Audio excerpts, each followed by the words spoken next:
The Davis administration laid out its plan to rescue the economy, resolve the COVID-19 health crisis, and to bring immediate relief to Bahamian people and to businesses. Those mandates were outlined in the speech from the throne, which was delivered by Governor General Sir Cornelius A. Smith today.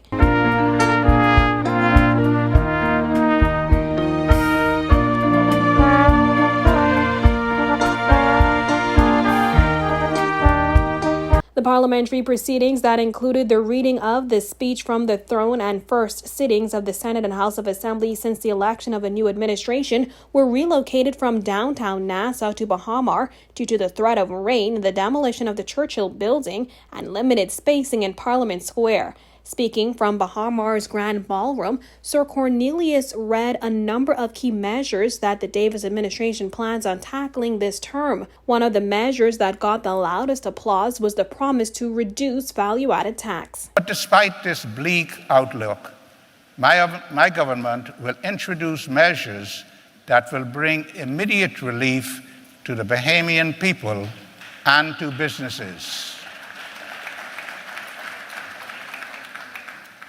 My government will amend the VAT Act to lower the rate of VAT across the board to 10%.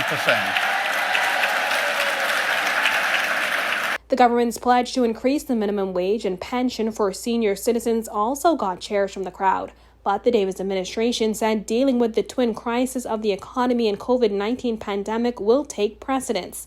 My government will therefore introduce legislation and policies to fully address future major health risks to avoid the need for emergency orders. Most of the commitments outlined in the speech from the throne are a part of the Progressive Liberal Party's Blueprint for Change, which promises the public a path to economic growth. On the infrastructure end, the Davis administration recommitted to building new hospitals on Grand Bahama and New Providence. It also committed to expediting the development of airports on Exuma, Grand Bahama, and North Eleuthera, as well as advancing the development of all major airports across the Bahamas through public-private partnerships. He also pledged to complete what the Minnis administration did not get around to when it comes to the marijuana industry. My government is committed to achieving greater food security and reducing our reliance on imports as a matter of priority. My government will introduce a regulatory framework for the cannabis industry. Among other things, the government also committed to fully implementing provisions of the Freedom of Information Act, introducing measures to amend House of Assembly rules to enable fixed sessions of Parliament, and introducing effective anti-corruption legislation.